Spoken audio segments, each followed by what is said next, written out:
জুলাই সনদ বাস্তবায়ন প্রক্রিয়া ও গণভোট নিয়ে প্রধান উপদেষ্টার 7 দিনের বেঁধে দেওয়ার সময়ের 2 দিন পার হলেও রাজনৈতিক দলগুলোর মধ্যে আলোচনায় দৃশ্যমান কোনো উদ্যোগ নেই। সরকারের বিরুদ্ধে প্রতারণার অভিযোগ তুলে সতর্ক অবস্থানে বিএনপি, গণভোট নিয়ে আলোচনা চায় জামায়াত। অন্যদিকে এনসিপি সরকারের বিরুদ্ধে সময় নষ্টের অভিযোগ তুলেছে। অন্যান্য দলের নেতারা ঐক্যমত্য কমিশনের তৈরি করা জটিলতা নিরসনে সরকারকে উদ্যোগ নেওয়ার আহ্বান জানান। বিস্তারিত লামিয়া তিথির রিপোর্টে থাকছে। নতুন ব্লেন্ডে আরো রিচ অ্যারোমায় সেলন ফ্যামিলি ব্লেন্ড টে।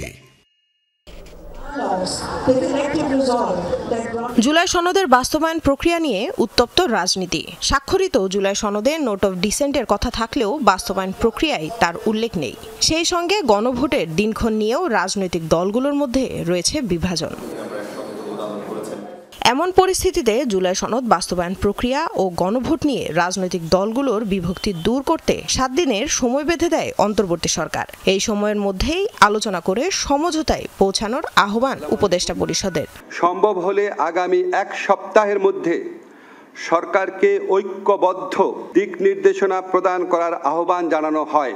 নিজেদের উদ্যোগে আলোচনা নিয়েও ভিন্ন ভিন্ন অবস্থানে দলগুলো। জুলাই সনদ নিয়ে সরকারের বিরুদ্ধে প্রতারণার অভিযোগ তুলেছে বিএনপি, যদিও প্রধান উপদেষ্টার আহ্বানকে ইতিবাচক হিসেবেই দেখছে জামায়াত। 1 সপ্তাহ সময়ের ভিতরে রাজনৈতিক দলগুলো বসে যদি একটা কনসেনসাসে পৌঁছতে পারে সরকারের জন্য এটা ভালো, এবং আমরাই সবার আগে আমাদের পক্ষ থেকে আমাদের নায়েবে আমির আহ্বান জানিয়েছেন যে আসুন আমরা খোলামেলা আলোচনা করে আমরা সমাধানে পৌঁছি। যে সরকার প্রতারণার আশ্রয় নেয় ওরা বারবার প্রতারণা করবে।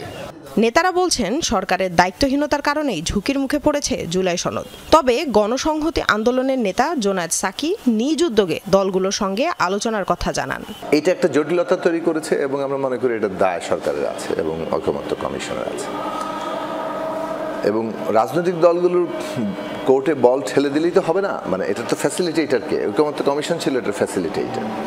এখন যারা কাজটাকে সমন্বয় করে এগিয়ে নিয়ে যাবে তারাই যদি অনুপস্থিত থাকে, রাজনৈতিক দলগুলো নিজেরা যে মত পার্থক্য এটা নিজেরা সমাধান করে ফেলবে, এরকম একটা কথা বলাটা তো সহজ, কিন্তু বাস্তবে এটা তো জানা যায় যে এটা কতটা কঠিন কাজ।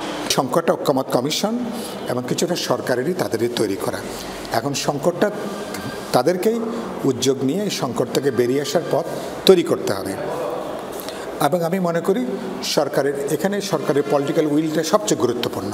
জাতীয় নাগরিক পার্টি এনসিপির নেতারা বলছেন সরকার গণভোট নিয়ে সাপলুডু খেলছে, রাজনৈতিক দলগুলোর দিকে বল ঠেলে সময় নষ্ট করছে সরকার আবারও রাজনৈতিক দলগুলোর থেকে ঠেলে দিচ্ছেন।